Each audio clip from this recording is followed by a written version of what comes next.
What is going on? Welcome to another Beyond Plug and Play video. I am your host, Logic Motion. Today is January 30th, and we have some gaming news. All right, so let's get into it. We have 3 stories that we're going to go over today, and maybe 4 if I'm excited. So we have Sony dropping the PSN account requirement on PC. We have Xbox boss Spencer says Series S compatibility requirement isn't going away, and we have make games available to everyone. As Xbox ends exclusivity with key titles, Sony must adapt fuel industry expansion. With that being said, let's get into the first story of the day. So Sony is dropping the PSN account requirement on PC, but having one will now unlock in-game content. So PC players will no longer require a PlayStation Network account to play Sony games, but having one also unlocks some in-game extras or content, probably special costumes and stuff like that. All right, so one of the things about me is that I grew up on the PlayStation 3. That was like one of my first like online consoles. Not my first console, but my first like online console, right? So when I was prompted to link my account, to me, it wasn't really a big deal, right? But I had already been a PlayStation kid and grew up to a PlayStation adult on PC. So I was like, oh yeah, it's just like a no-brainer for me, right?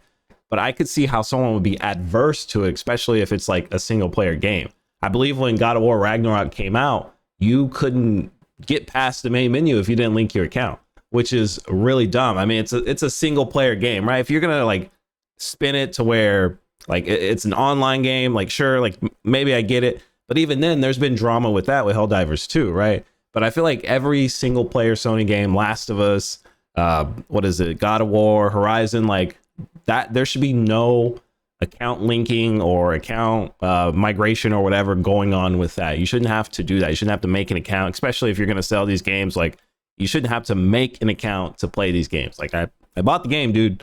Just let me play it. I don't want to make an account. I don't want to go through an extra step. Like this is a single player game. It's not online. Like just let me play the game. And like I said, there's all that drama with Helldivers 2 with the account linking going on. That started a whole craze, right? I mean, just because some people couldn't play the game anymore because you can't make a PlayStation account in every country. So some countries got shut out of the game, but before that, they could play the game just fine. So the account linking just made it to where like those guys couldn't play anymore, which is ridiculous. They shouldn't do things like that. So I, for one, think this is a good change. I don't know if it's going to be with every single PlayStation game, but just incentivize players, right? So like if you want to have if you want people to sign in, like, oh, you get this costume, or oh, you get this this cool gun skin or whatever, or I don't know, maybe you get like a special looking like electricity aura or something. Like if it's going to be like a cosmetic like that, yeah, incentivize people, but don't make it a requirement. Like, oh, you got to do this. You can't get past the main screen if you don't sign in. That's ridiculous. That's stupid. Just let people play the game that they bought. You released it on PC. Don't have an extra step. Like this guy, he already paid the 60, the 70, the however much money to play this game. Don't make people go through extra steps. Like, come on now. So here are some of the incentives they have for PlayStation games. So you have Marvel Spider-Man 2, early unlock suits, the Spider-Man 2099 black suit, and the Miles Morales 2099 suit. You also have God of War Ragnarok, gain access to the armor of the Black Bear set for Kratos at the first lost items chest in the realm between, the realm between realms, previously only accessible in a New Game Plus run, and a resource bundle, 500 hack silver and 250 XP. You have The Last of Us Remastered 2, so plus 50 points to activate bonus features and unlock extras. Jordan's jacket from Intergalactic, that's actually pretty cool. I think that's that new game that they're revealed at the Game Awards 2024.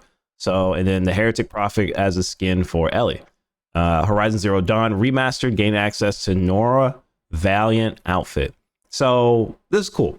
Like I said, incentivize your players, your buyers, but don't make it a requirement. It's just like if you're going into a store and they let you into the store free, it's like, hey, you can come in our store. Yeah, come here. You know, you can get anything you want. You know, you put the items in your cart, and then you go to checkout, and it's like, hey, if you want to get all this stuff that you just bought in our store, you're gonna have to make an account. We can't let you proceed. Or actually, not even that. Maybe it's like you buy the stuff, and it's like, oh, you can't use this stuff until you make an account.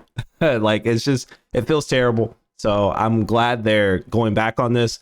Incentivize your players. Don't punish them by making them make an account. So people don't like being forced to do something. But if you're like, hey, here's this item or whatever, then maybe they'll be more likely to do it. So I think this is a good change.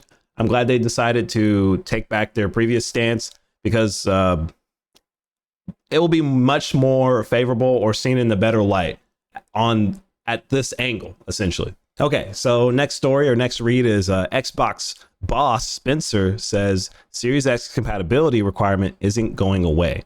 Xbox has no plans to allow the release of Series X exclusive games. So I've kind of touched on this topic before in a previous video. I can't remember which specific video, but basically when Gotham Knights had first came out, some of the devs were saying that they were being held back by the Series S. It was holding back development.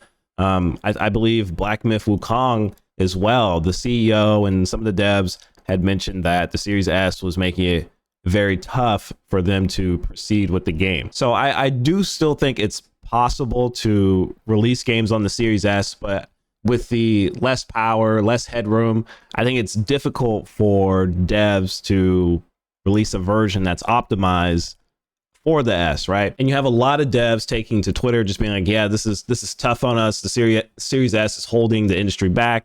I don't know if it's like to that degree, but when you have like devs collectively coming together saying, yeah, this is tough to develop games for this, like, can we just make it on the X? Like there's some credibility to it is what I'm saying. But I do think in some sense as well, like optimization has gotten lazy over the years. So like, I feel like games that come out now, like they'll come out in a really bad state and then we'll just fix it down the line, right?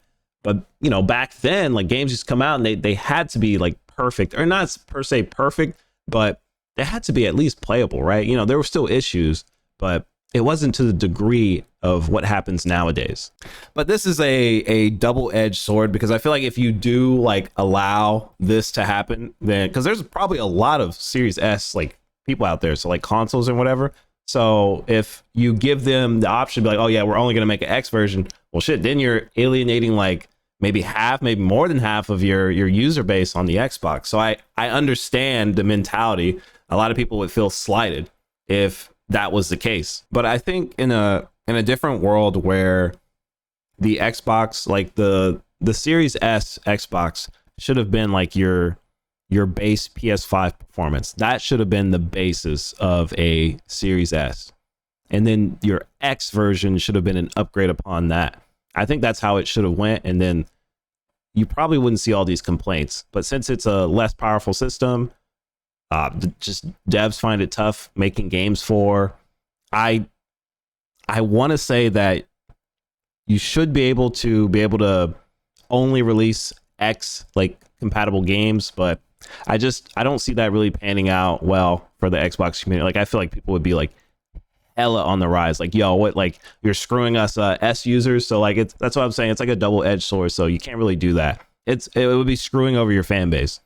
Is as good as it sounds, it probably wouldn't be a bad idea. I don't have numbers on how many Series S's there are compared to X's, but there's probably a good number of Series S users out there. Anyway, I feel like the best option moving forward is just support both platforms. Yes, I understand that the devs are complaining. They're not happy. They're saying the Series S is holding the industry back, but it would just feel real bad. I think when the next console or the next upgrade comes out, because I don't know how they're going to do it, then maybe we can have a conversation about, okay, hey, we're not going to make games for the Series S anymore, but like, or they won't have a strict requirement essentially like they do now. But yeah, moving forward, I think they should still release games on both X and S. Keep that strict requirement, just because you're going to alienate your fan base, and you don't want an angry fan base.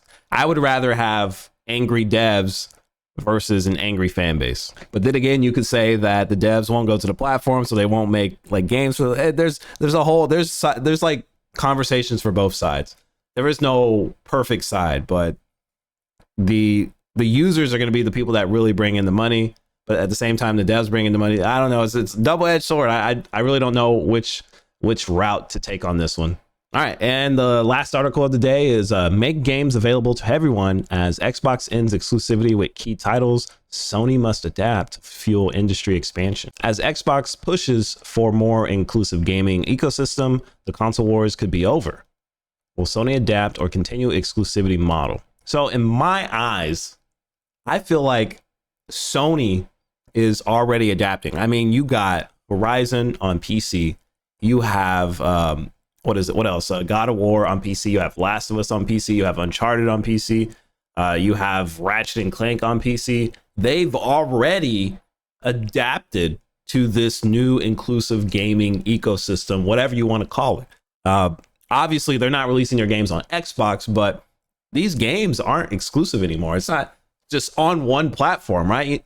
So in my eyes, Sony is already adapting. They spend so much money on these games, they can't really afford to keep it off the PC platform, right? I don't know. They might release it on the Switch or the Switch 2, but I doubt it. I don't think they would, but it'd be cool to see. But yeah, no, I mean, just games are expensive nowadays. Like, I think Spider-Man was like a 26 million something budget, definitely a 20 million budget.